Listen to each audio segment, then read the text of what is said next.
عزازیل نامی ایک جن تھا جو ایک تو جن ہونے کی نسبت سے فرشتوں سے کچھ نہ کچھ مماثلت تھی، قرب تھا، دوسرے یہ علم میں، زہد میں، عبادت میں اتنا اونچا تھا، اتنا اونچا تھا، اتنا اونچا تھا کہ یہ ملائکہ ہی کے صف میں شامل ہو گیا۔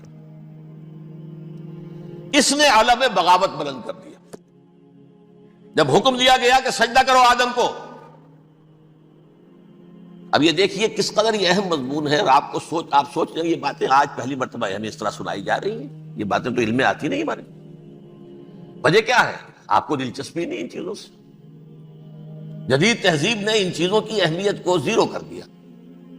قرآن میں اہمیت کا کیا عالم ہے؟ 7 جگہ یہ مضمون قرآن میں آیا ہے کہ فرشتوں کو ہم نے حکم دیا سجدہ کرو آدم کو، سب نے سجدہ کیا۔ فسجد الملائکۃ کلھم اجمعون، سارے کے سارے، کل کے کل، سب نے مل کر سجدہ کیا آدم کو، اللہ کے حکم سے فوراً تعمیل کر دی، الا ابلیس ابا واستکبر وکان من الکافرین۔ ابلیس نے نہیں کیا، انکار کیا، استکبار کیا، گھمنڈ کیا۔ اور اس کو سورہ کہف میں بیان کر دیا گیا، یہ اس لیے کہ وہ اصل میں جنات میں سے تھا، اگرچہ شامل تو تھا فرشتوں میں اس وقت۔ کانا من الجن ففسق عن امر ربہ، وہ اصل میں جنات میں سے تھا، اس وجہ سے وہ اپنے رب کے اس فیصلے کے خلاف کھڑا ہو گیا، سرکشی تھی اس میں۔ یہ معاملہ اتنا اہم ہے، اب آپ سمجھیے کہ 7 مرتبہ سورہ بقرہ، سورہ اعراف، سورہ حجر، سورہ بنی اسرائیل، سورہ کہف، سورہ طٰہٰ، سورہ صاد، 6 مکی صورتوں میں ذکر ہے یہ، اور ایک مدنی صورت سورہ بقرہ۔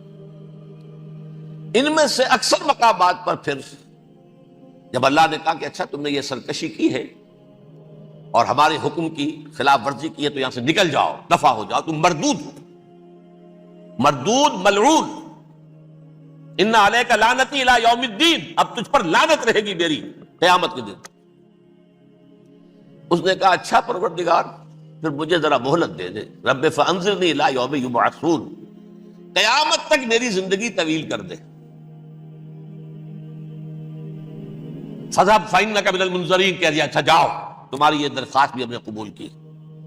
اس نے کہا پروردگار اب میں اس آدم کو بھی گمراہ کر کے چھوڑوں گا اور آدم کی نسل کو تباہ کر کے چھوڑوں گا۔ انتہائی شدید چیلنج کے انداز میں یہ قرآن مجید میں 4-5 مرتبہ مضمون ہے۔ میں نے صرف 2 جگہ سے آپ کو اس وقت کوٹ کر کے سنایا تھا۔ سورہ اعراف میں اللہ تعالیٰ فرماتے ہیں قال، اس پر ابلیس نے کہا فبما اغویتنی، تو اے رب جو تو نے مجھے گمراہ کیا ہے، مجھے ذلیل کر دیا، مجھ پر فوقیت دے دی اس کو، انا خیر منہ، میں اس سے بہتر ہوں، خلقتنی من نار وخلقتہ من طین، بنایا تو نے مجھے آگ سے اور اس کو بنایا مٹی سے، پھر مجھ سے مطالبہ کہ میں سجدہ کروں، اور میں نے سجدہ نہیں کیا تو اب تو نے مجھے ملعون قرار دے دیا۔ قال فبما اغویتنی لأقعدن لهم صراطک المستقیم، اب میں یہ نسل آدم کے لیے، اس کو برباد کرنے کے لیے تیری سیدھی راہ کے اوپر گھات میں بیٹھوں گا، سیدھے راستے پر چلنے نہیں دوں گا۔ ثم لآتینہم من بین ایدیہم، پھر میں ان پر حملہ آور ہوں گا، ان کے سامنے سے بھی، ومن خلفہم، ان کے پیچھے سے بھی، وعن ایمانہم، ان کے داہنی جانب سے بھی، وعن شمائلہم، اور ان کے بائیں جانب سے بھی، ولا تجد اکثرہم شاکرین، اور تو دیکھے گا کہ ان کی اکثریت تیری شکر گزار بندوں پر مشتمل نہیں ہوگی۔ یہ چیلنج تھا، اور ایک چھوٹا سا چیلنج جو سورہ صاد میں آیا ہے، اور یہاں تو اس نے اللہ کے جلال کی قسم کھا کر کہا قال فبعزتک لأغوینہم اجمعین، اے رب تیری عزت، تیرے جلال کی قسم ہے میں ان سب کو گمراہ کر کے چھوڑوں گا، الا عبادک منہم المخلصین، سوائے ان میں سے وہ کچھ لوگ جنہیں تو خالص اپنا بندہ بنا لے، جنہیں تو اپنا بندہ بنا لے، مخلص، مخلص نہیں، مخلص یہ مفعول ہے، فاعل نہیں ہے، جسے تو بنا لے۔ بعض لوگوں کو اللہ چن لیتا ہے، هو اجتباکم، تمہیں چن لیا ہے، استفاء، اجتباء، بس وہ بچیں گے جن کو تو اپنی خاص امان میں لے لے گا، باقی میں سب کو گمراہ کر کے چھوڑوں۔ یہ ہے اصل دنیا میں نوع انسانی کا ابدی دشمن، ازلی سے ابدی تک۔ اور اس میں نوٹ کیجئے کہ اس کی اصل بنیاد کیا ہوئی؟ 2 لفظ، تکبر اور حسد۔ استکبرا، تکبر کیا، انا خیر منہ، میں اس سے بہتر ہوں. یہ ساری بس کی گانٹھ یہی ہے، سب سے بڑی گمراہی کی وجہ یہی ہے. اسی لیے کہا ہے حدیث میں لن يدخل الجنہ من کان فی قلبہ مثقال حبۃ من کبر، جنت میں ہرگز وہ شخص کبھی بھی داخل نہیں ہو سکے گا جس کے دل میں رائے کے دانے کے برابر بھی کبر ہے. تکبر سب سے بڑا جرم. الکبر ردائی، اللہ فرماتا ہے یہ تکبر، یہ تو میری چادر ہے. کوئی شخص تکبر کرتا ہے تو گویا میری چادر گھسیٹ رہا ہے میرے کندھے سے. عرب میں کسی شخص کی توہین کرنی ہوتی تھی تو اس کی چادر گھسیٹتے تھے، ننگا کر دیا گویا. یہ میری ردائی ہے، الکبر ردائی، یہ میری چادر ہے، یہ جامہ مجھے زیب دیتا ہے، مجھ پر راستہ تھا. اور حسد، آدم کو جو برتری عطا ہو گئی اس حسد کی آگ میں وہ جل رہا اور اس کا انتقام لینا چاہتا ہے. آدم سے بھی، آدم کو بھی گمراہ کیا، جنت سے نکلوایا. ایسے نکلنا تو انہیں تھا ہی مشیت اذن میں، لیکن فوری طور پر اللہ کے حکم کی خلاف ورزی تو کروائی نا. فعصى آدم ربہ فغوى، آدم نے اپنے رب کے حکم کی نافرمانی کی اور گمراہ ہوا عارضی طور پر. یہ دوسری بات ہے، توبہ کر لی، اللہ نے توبہ قبول فرما لی، معاف کر دیا. کوئی مستقل جو ہے وہ نسل انسانی پر اس گناہ کا اثر متوارث طور پر نہیں آ رہا ہے، ختم ہو چکا معاملہ، ہوا تھا ہو گیا. فتلقى آدم من ربہ کلمات فتاب علیہ انہ هو التواب الرحیم. اور توبہ کی شان یہ ہے جب وہ قبول ہو جائے اللہ کی جناب میں، کیا تائب من الذنب کمن لا ذنب له، گناہ سے توبہ کرنے والا ایسے ہوتا ہے جیسے اس نے کبھی گناہ کیا ہی نہیں تھا. لیکن بہرحال وہ گناہ کرنے میں کامیاب ہو گیا، حضرت آدم اور حوا کو بھی. اور نوع انسانی کی عظیم اکثریت، عظیم اکثریت، عظیم اکثریت اس کے داؤ میں آئی ہوئی ہے نہیں. کتنے ہیں وہ عباد اللہ المخلصین، الا عبادک منہم المخلصین، کتنے جو واقعتاً خالصتاً اللہ کے بندے بن گئے، جنہیں اللہ نے اپنا بنا لیا، اپنا قرار دے دیا. اب اس کے ساتھ نوٹ کیجئے، اس ابلیس کے ساتھ ایک فوج بھی ہے جسے قرآن مجید میں کہا گیا ہے یہ اس کی پارٹی ہے، حزب الشیطان. یہ اکیلا نہیں ہے. ایک تو وہ عزازیل ہے، اس کی طویل ترین عمر اللہ نے دے دی، وہ تو قیامت تک رہے گا. باقی بھی جنات جو ہیں ان کی نسل میں سے، یا اس کی نوع میں سے، اس کی نسل میں سے، جنات کی عمریں انسانوں کی عمروں سے زیادہ ہیں، بہت زیادہ ہیں. لیکن پھر بھی اتنی نہیں ہے. یہ خاص ہے اس کا معاملہ کہ اس نے کہا تھا رب انظرنی الی یوم یبعثون، مجھے دے دے مہلت اس وقت تک تاکہ میں ثابت کر کے دکھا دوں کہ جسے تو نے یہ خلافت دیا یہ اس کا اہل نہیں ہے. Let me prove this point. ولا تجد اکثرهم شاکرین، تو ان کی اکثریت کو شکر گزار نہیں پائے گا. وہ ابلیس جو ہے وہ ریکروٹ کرتا ہے اپنے فوجی، اول تو خود جنات میں سے جو اس کے نمبر 1 لشکری ہے. قرآن مجید میں اس کا اشارہ دیا گیا ہے انہو یراکم ہوا وقبیلہ من حیث لا ترونہم. دیکھو لوگو، اے انسانوں، وہ ابلیس لعین عزازیل اور جو اس کی قبیلے کے لوگ ہیں، جنات ہیں، وہ تمہیں وہاں سے دیکھتے ہیں اور تاکتے ہیں اور حملہ کرتے ہیں جہاں سے تم انہیں نہیں دیکھتے. وہ غیر مرئی ہیں، انویزیبل ہیں، تمہیں نظر نہیں آتے. ویزیبل دشمن کا وار تو روک لو گے، انویزیبل کا کیسے روکو گے؟ انہو یراکم ہوا وقبیلہ، اکیلا ہی نہیں ہے وہ تو تمہیں تاکتا ہے، تم پر حملہ کرتا ہے، گھات میں لگ کر جو ہے تمہارے اوپر حملہ کرتا ہے، وہ بھی اور اس کے ساتھ اس کے قبیلے کے لوگ جنات بھی، من حیث لا ترونہم، جہاں سے کہ تم انہیں نہیں دیکھتے. لیکن اس کے علاوہ وہ انسانوں میں سے بھی ریکروٹ، رنگ روٹ وہ برپا کر، وہ جو ہے ان کو اپنے پاس رکھتا ہے فوج کے اندر. جس کی سب سے بڑی مثال کیا ہے؟ سورہ مجادلہ میں اللہ تعالیٰ نے منافق، حالانکہ وہ کون تھے؟ بظاہر حضور کا کلمہ پڑھنے والے، حضور کے پیچھے نماز پڑھنے والے، اسلام کا دعویٰ کرنے والے، ان کو اللہ فرماتا ہے اولئک حزب الشیطان الا ان حزب الشیطان هم الخاسرون. یہ شیطان کی پارٹی کے لوگ ہیں. وہاں مقابلے میں آیا ہے اولئک حزب اللہ الا ان حزب اللہ هم المفلحون. یہ دو پارٹیاں ہیں، حزب اللہ اللہ کی پارٹی جو اس کے مخلص بندے ہیں، وہ اللہ کی پارٹی، اور جو شیطان کے مرید بن گئے اس کے ہاتھ پر بیعت کر لی، لہذا وہ اس شیطان کی پارٹی کے لوگ ہیں، چاہے وہ انسان ہو چاہے جن ہو۔ تو انسانوں میں سے بھی اس کے حزب میں، اس کی پارٹی میں اس کے ایجنٹ ہیں اور بہت ہیں، بلکہ بہت سے تو ایسے ہیں کہ جو جنات کے بھی کان کتر دیں، ان کو بھی شیطنت سکھا دیں، پڑھا دیں۔ لیکن اب ایک بات سمجھیے، ایک دنیا میں نسل اور قوم بھی ایسی ہے جو ایک خاص وقت سے بحیثیت مجموعی من حیث القوم ابلیس کی ایجنٹ بن گئی ہے۔ وہ کون ہے؟ وہ یہودی ہے۔ یہ یہودی قوم جو ہے، اس میں ایک تو کچھ یہ کہ ان کی فطرت کے اندر یہ تھا کہ ہم ہیں اصل انسان، باقی انسان جو ہے وہ انسان نما حیوان ہے، ان کی کوئی حیثیت ہی نہیں۔ ہم ہیں اصل انسان، نحن ابناء اللہ و احباؤہ۔ باقی یہ جینٹائلز، یہ گوئمز، غیر یہودی، یہ تو حیوانات ہیں۔ اب جیسے کہ انسانوں کو حق ہے کہ حیوانوں کو ایکسپلائٹ کریں، استعمال کریں۔ گھوڑے کو آپ ٹانگے میں باندھتے ہیں کہ نہیں؟ اس کی پسینے کی اور محنت کی کمائی ہے جو کھاتا ہے ٹانگا چلانے والا۔ البتہ یہ ضرور ہے کہ چونکہ اگلے روز پھر جوتنا ہے تو کچھ نہ کچھ تو اسے بھی کھلائے گا نا، اپنی کمائی میں سے کچھ دانے کھلائے گا، کچھ اور گھاس دے گا۔ یا بیل کو جوتنا ہے ہل میں تو کچھ نہ کچھ اس کو دیتا ہوگا کھانے کو، لیکن پھر اسے استعمال کرنا۔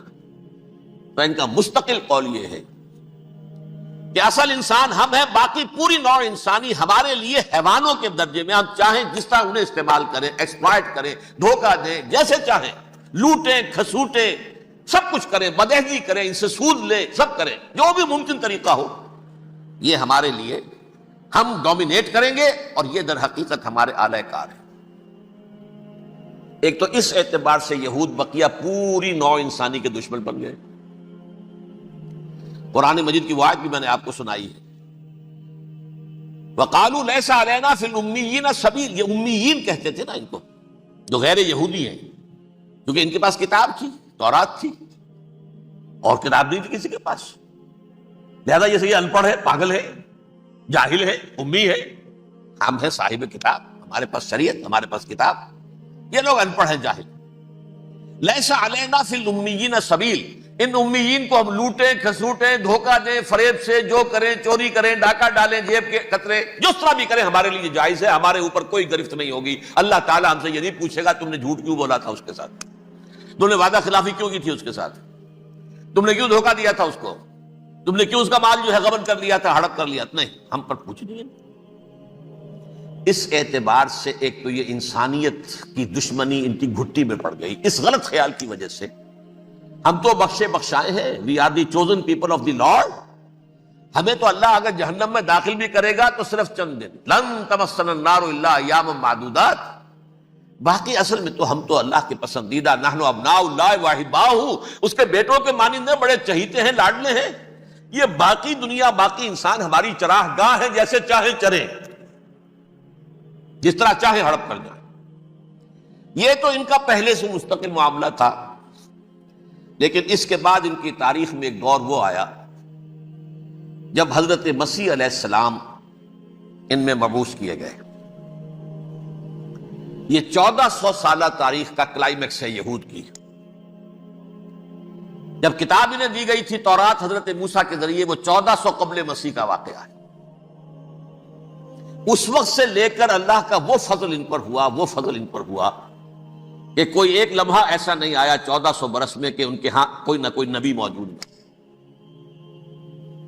یہ تار ٹوٹا ہی نہیں، 2 سے شروع ہوا، موسیٰ ہارون علیہ السلام، اور 1400 برس کے بعد پھر آخری 2 ہیں، عیسیٰ اور یحییٰ علیہ السلام، یوں سمجھ لیجئے، اور اس کے درمیان یہ تار ہے، اور اس تار میں کوئی ایک لمحہ ایسا نہیں آیا کہ کوئی نبی موجود ہو۔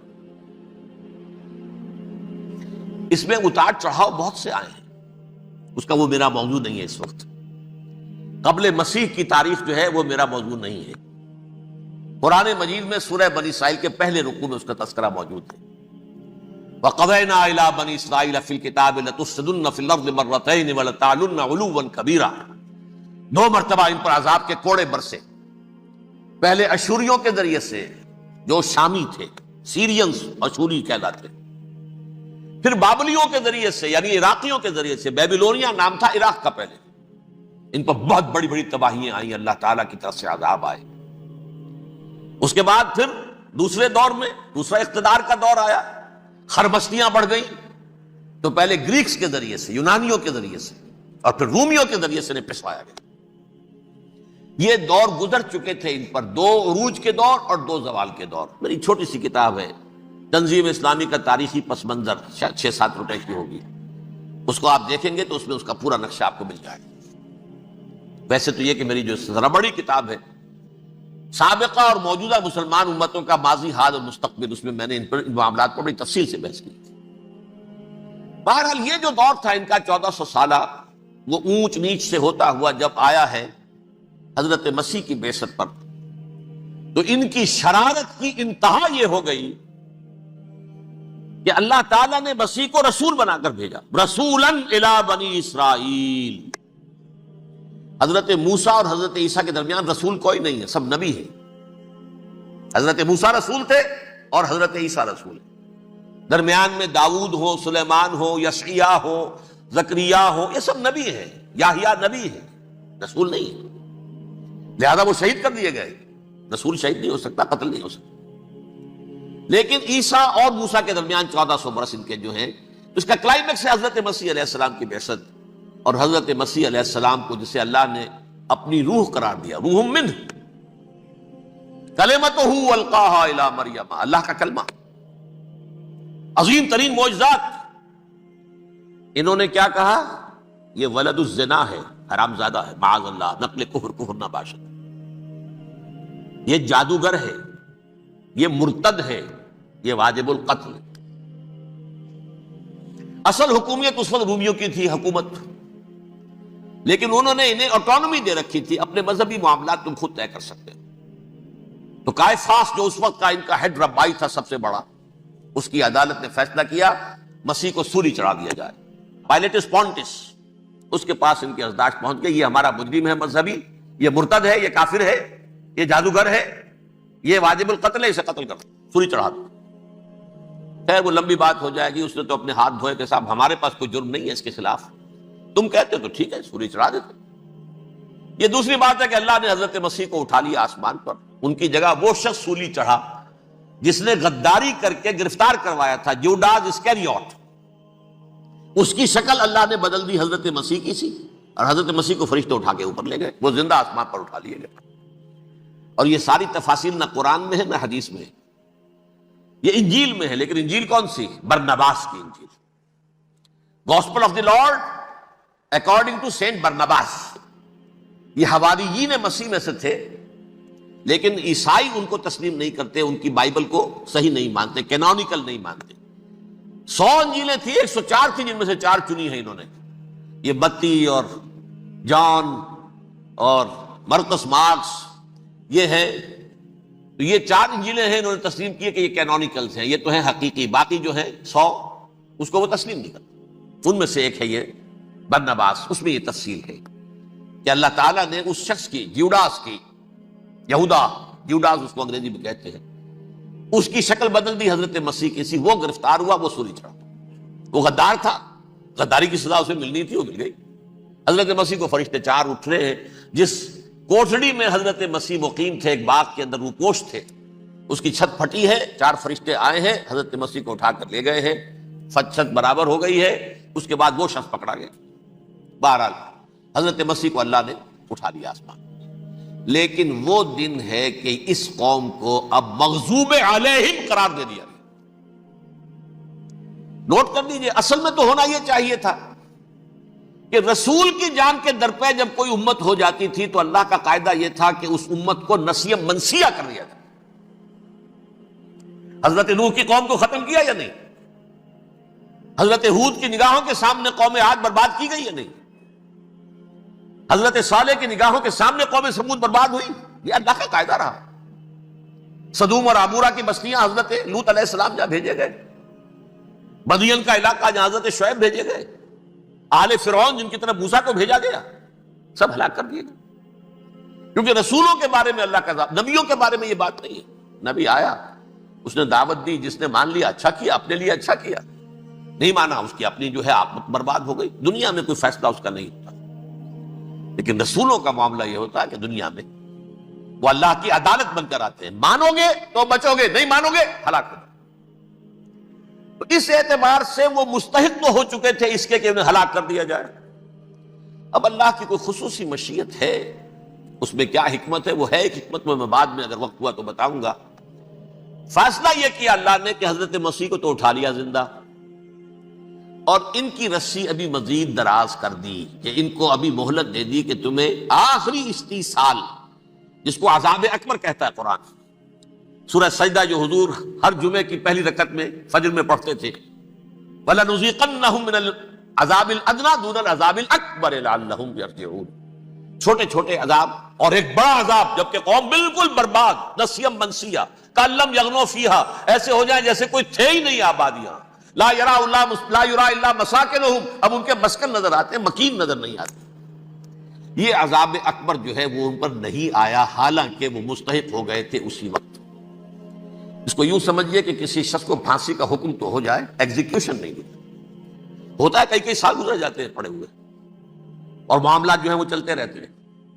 یہ معاملہ ہوا اس کے ساتھ، ورنہ یہ مستحق ہو چکے تھے آخری بربادی تباہی کے، عذاب استیصال، جڑ سے کاٹ دینے والا عذاب، وہ آ سکتا تھا ان پر اسی وقت، لیکن اللہ نے ان کی مہلت دراز کی۔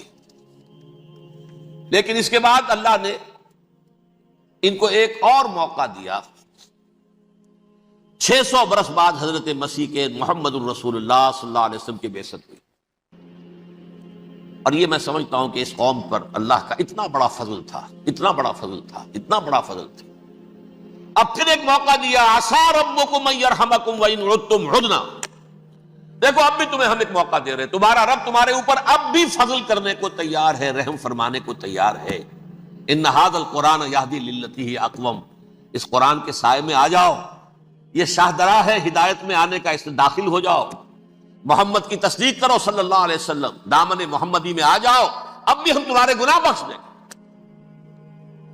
لیکن نہیں، اس قوم نے حضرت محمد صلی اللہ علیہ وسلم کی دشمنی کی کمر کسی، اور اب یوں سمجھیے اس تاریخ سے لے کر آج تک یہ گٹھ جوڑ ہے۔ ظاہر بات ہے کہ ابلیس کا بھی اصل دشمن اب کون ہے، یا ہدف کون ہے، ٹارگٹ کون ہے؟ جنہوں نے محمد کو نہیں مانا صلی اللہ، وہ تو ہے ہی جہنمی، ان پر کوئی اور محنت کرنے کی ضرورت کیا ہے؟ سمجھ رہے میری بات؟ حضور کی بعثت کے بعد جنہیں حضور کو رد کر دیا، ان پر ایمان نہیں لائے، وہ کون ہے؟ کافر، وہ جہنمی ہے ہی ہے۔ لہذا اس کے اوپر کوئی محنت صرف کرنے کی ابلیس کو ضرورت نہیں، اس کا اصل ٹارگٹ امت محمد ہے صلی اللہ علیہ وسلم۔ وہ ساری نوع انسانی کی دشمنی اب آ کر مرکوز ہو گئی ہے امت محمد صلی اللہ علیہ وسلم کی دشمنی پر۔ اور اسی طرح یہود کا معاملہ، اگرچہ ویسے پوری نوع انسانی کے دشمن ہیں، انہیں حیوان سمجھتے، ان کی جان مال اپنے لیے مباح سمجھتے ہیں، جس طرح چاہے لوٹے کھسوٹے کھائے پیے انہیں، لیکن اب ان کی بھی دشمنی کا سب سے بڑا مرکز امت محمد۔ کیوں؟ وہی تکبر اور حسد، وہی بیماریاں۔ انہیں تکبر یہ ہو گیا تھا کہ 2000 سال سے یہ نبوت ہماری میراث، ہماری جاگیر، بنو اسرائیل کے اندر سینکڑوں نبی آئے، 3 کتابیں اللہ نے ہمیں عطا کی، یہ کہاں سے آ گیا محمد صلی اللہ علیہ وسلم؟ معاذ اللہ ثم معاذ اللہ، یہ امیین میں سے، یہ جنٹائلز میں سے، یہ گوئنز میں سے، یہ حقیر ان پڑھ، کہاں ہم، کہاں یہ نہیں تسلیم کریں گے۔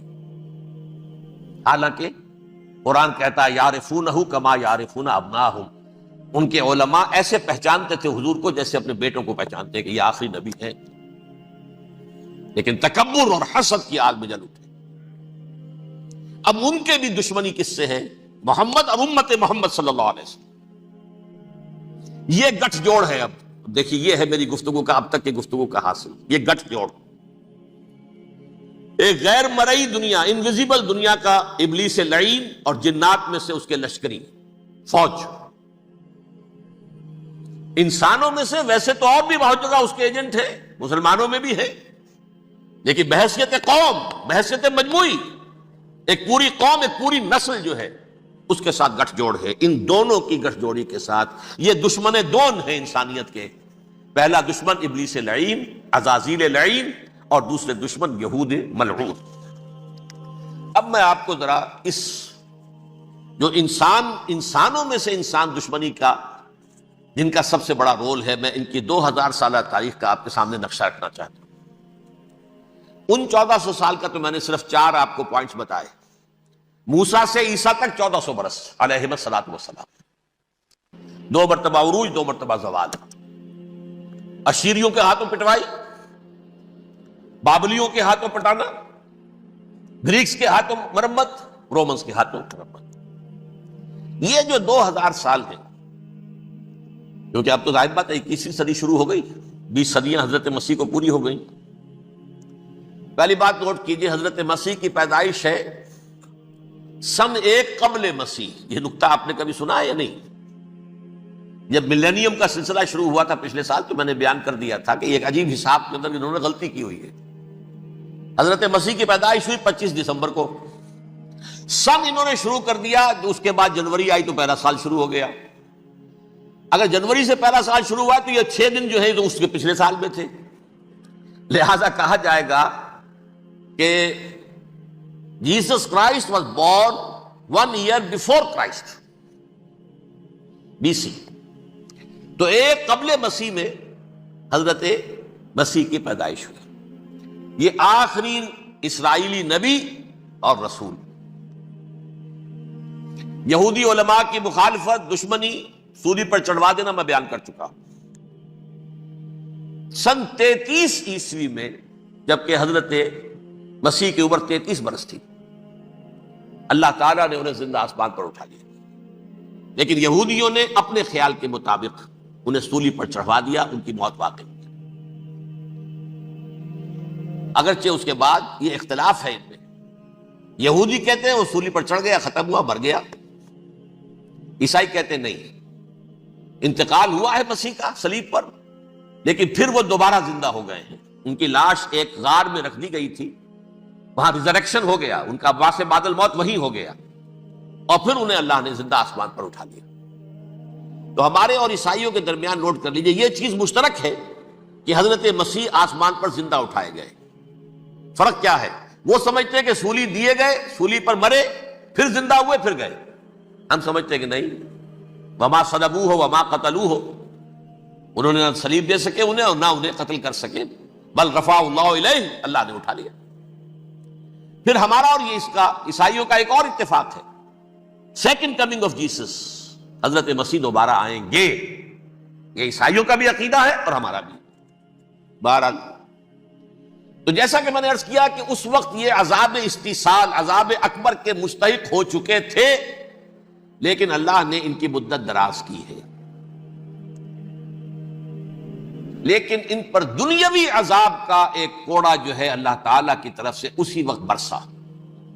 دنیاوی عذاب دنیا میں رہتے ہوئے ختم نہیں کیا. 37 برس بعد حضرت مسیح کے رفع سماوی کے 37 برس بعد سن 70 میں یہودیوں نے بغاوت کی رومیوں کے خلاف. رومی ٹائٹس جنرل تھا ایک، اس نے پھر جو حملہ کیا ہے، 1,33,000 یہودی ایک دن میں قتل کیا یروشلم میں، اور ہیکل سلیمانی گرا دیا. وہ ہیکل پہلے بھی گرا تھا، پہلے 1400 سال کے دوران میں بھی نبوکدنضر نے گرایا تھا، لیکن پھر اس کے 150 سال بعد انہوں نے دوبارہ بنا لیا تھا، اس لیے وہ اسے سیکنڈ ٹیمپل کہتے ہیں. پہلا ٹیمپل جو حضرت سلیمان نے بنایا تھا، نبوکدنضر نے گرا دیا 587 قبل مسیح میں، پھر دوبارہ انہوں نے 150 سال کے بعد بنا لیا. وہ اس تاریخ کا حصہ ہے، میں نے جس کے بارے میں آپ کو تفصیل نہیں بتائی. اس میں یہ ہوا سن 70 میں وہ گرا دیا گیا، وہ آج تک گرا پڑا ہوا ہے. نمبر 2 یہ کہہ دیا گیا کہ یہودیوں اس ارض فلسطین سے نکل جاؤ، تم یہاں نہیں رہ سکتے اب. لہذا جس کا جہاں سینگ سمایا چلا گیا. یورپ میں چلے گئے، ایشیا میں آ گئے، عرب میں آ گئے. یہ 3 قبیلے جو رات بھی میں نے عرض کیا تھا، بنو قینقاع، بنو نذیر اور بنو قریظہ، یہ وہاں سے آ کے مدینے میں آباد ہو گئے. جس کا جہاں سینگ سمایا. افریقہ میں، ہندوستان میں، جہاں چلے گئے ڈایاسپورا اسے کہتے ہیں، وہ آپ نوٹ کر دیجئے اس لفظ کو، ڈایاسپورا، ہمارا دور انتشار، جبکہ ہمیں ہماری اصل سرزمین تو فلسطین ہے، حضرت ابراہیم کا مسکن، حضرت اسحاق حضرت یعقوب کا مسکن فلسطین، یہ ہے ہماری اصل جاگیر، یہ تو ہماری جدی پشتی جاگیر ہے، لیکن یہاں سے نکال دیے گئے سن 70 عیسوی میں، اور وہاں سے لے کے 1917 تک ان کا ڈایاسپورا جاری رہا۔ یہ دور انتشار ہے۔ اس دور انتشار کے اب چند حصے ہیں جس کو میں چاہتا ہوں کہ آپ علیحدہ علیحدہ سمجھ لیں۔ دور انتشار کا جو پہلا جو ہے تقریباً 300 برس، رومی حکمران تھے، وہ یہودیوں کے بھی دشمن تھے اور عیسائیوں کے بھی دشمن تھے، عیسائی اور یہودی ایک دوسرے کے بھی دشمن تھے، لیکن رومی سمجھتے تھے کہ یہ ایک ہی تھیلی کے چٹے بٹے ہیں۔